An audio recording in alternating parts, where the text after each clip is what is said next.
Hello and welcome to today's video. I'm Asmita, your IELTS mentor here at Vedantu, and today I'm going to tell you the basics of IELTS. So if you're new to this test and you suddenly realize that you have to take it for some sort of an application process, be it for a job or to study abroad, most likely to study abroad because that's what this channel is about, then don't worry, I'm here to clear all your doubts and give you a basic overview of what this test is all about.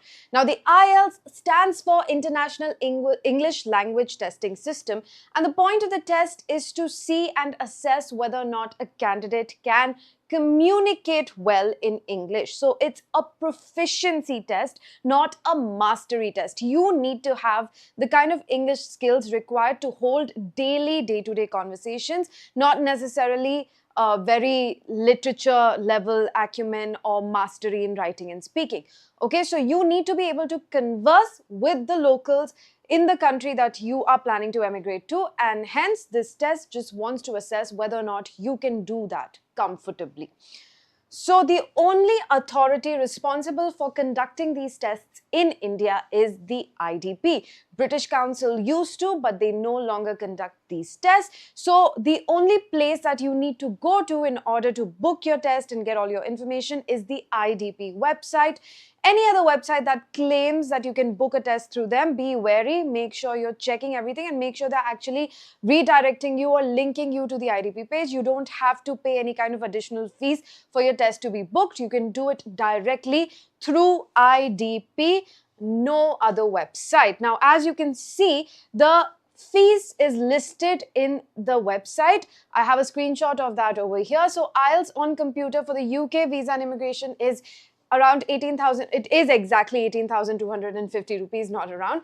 IELTS on computer otherwise is 18,000, and the rest of the IELTS you can see are mentioned here. Now, because this is a channel dedicated to students who wish to study abroad, I believe that most of you here are interested in going and studying abroad. So you're applying for a student visa.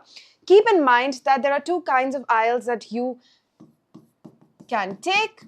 One is the general and the other is academic. Rest are also listed here. So if you have to take a specific IELTS test, that will be mentioned in your guidelines or whatever authority has asked you to take these tests. But generally, people get confused between the general and the academic. Bear in mind that general is for job, PR, migration purposes. So not if you're moving to specifically go live in another country or work in another country, you need to take the IELTS general.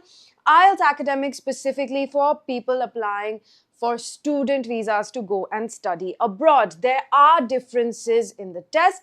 I will explain that in more detail later. So make sure that if you're a student, academic is the IELTS that you need to take. Alright, so the IELTS is available at over 85 test centers across 78 plus cities in India. So every major city will have multiple IELTS test centers. Most of them will be the official IDP test centers, okay?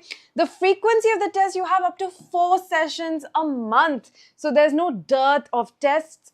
You will have these tests up to 4 times each month. So whenever you're planning to take the test, make sure you book in a little advance because you might not get a slot, but know very well that there are multiple test dates available for you.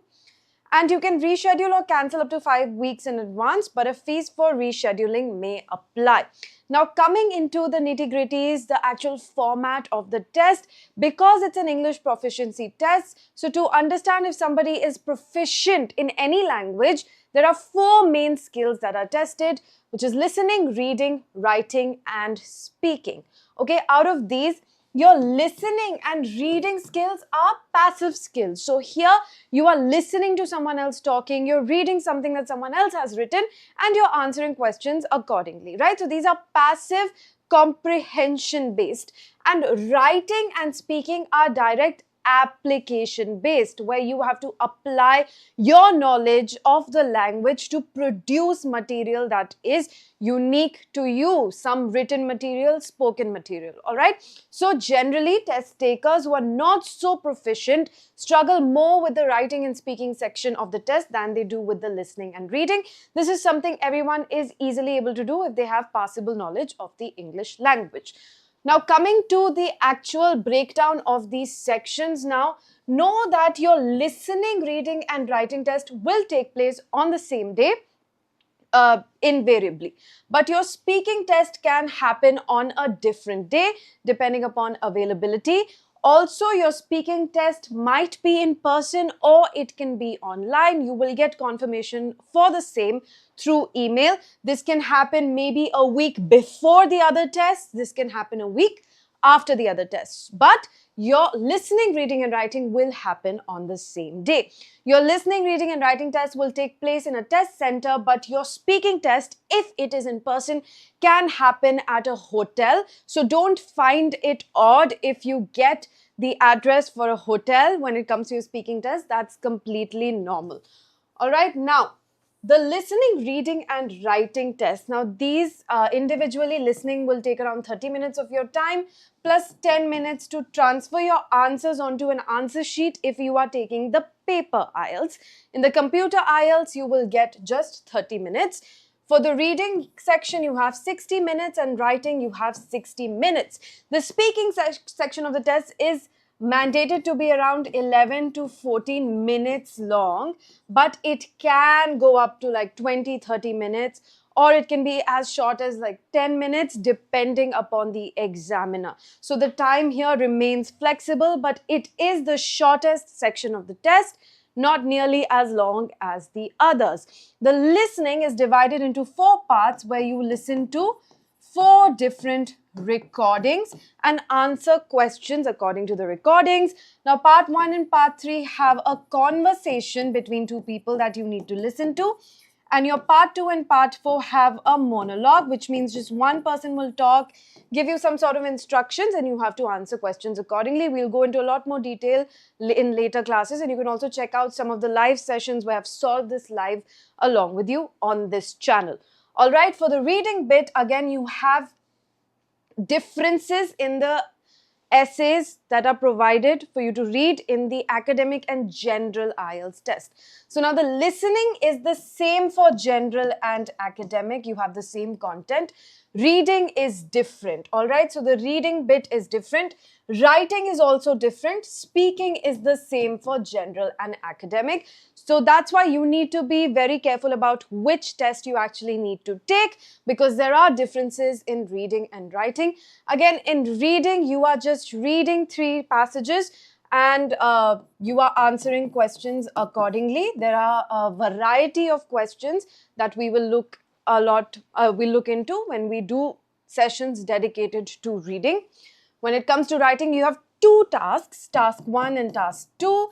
Task 1 has a graph, a pie chart or some sort of data that you need to understand and summarize. And task 2 has you write an essay. Task 1 is different for general and academic. What I've explained is for the IELTS academic test, where you have to understand some form of data and summarize the information given.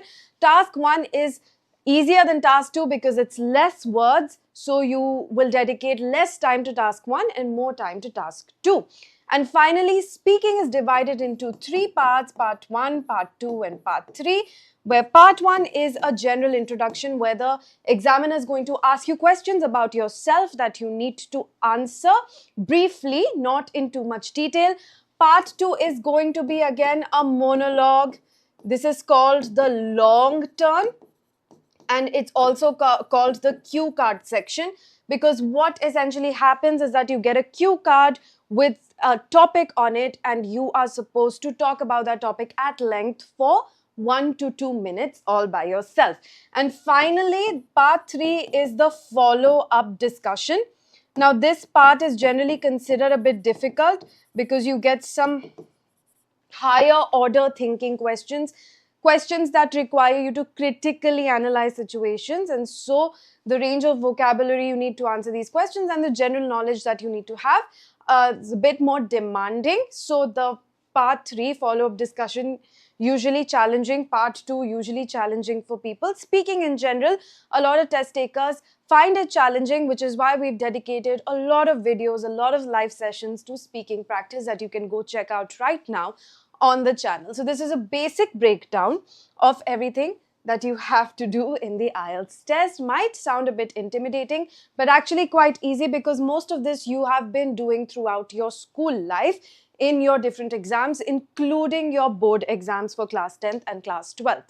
All right, now speaking tests, like I've told you, can happen at IDP centers or hotels and inns. These are all official venues, so don't get caught off guard if you get an address for a hotel. You will get your confirmation through email. Again, check if it's happening offline or online. If it's happening offline, make sure you know the exact location of the place. Check all of these things in advance, and don't forget to bring your original passport plus 2 photocopies of your passport. Anyway, all of this information will be provided to you through email, so make sure you are carrying all your documents. You don't want to jeopardize the entire test just because you missed out on a technicality. Documentation, rules, regulations, all of that, follow them to the T. Everything will be communicated to you through email, so make sure you are checking your email constantly. Now, when it comes to the result of the test, for the paper-based IELTS, you'll get it in around 13 days after the test, computer-based in 3 to 5 days, and your result is valid for 2 years. So make sure you're keeping all of these dates and deadlines, the duration and the time it takes for different things to happen. You're taking all of this into consideration and account when you're choosing a test date, depending upon when you're applying for a visa and when you want to possibly go and study abroad. Okay, so keep all of this in mind. This is a general overview of the IELTS. Hope that was helpful for you. We have a lot more detailed, in-depth content on this channel. I am training you for the IELTS start to finish, all for free on YouTube. So make sure you are connected with us. Don't forget to subscribe to the channel. Check out a couple of videos. Do watch the live sessions. You'll understand for yourself what the teaching method is, and then you can subscribe to the channel. And don't forget to follow us on our socials so that you don't miss out on any of the updates. And I will see you around. Take care.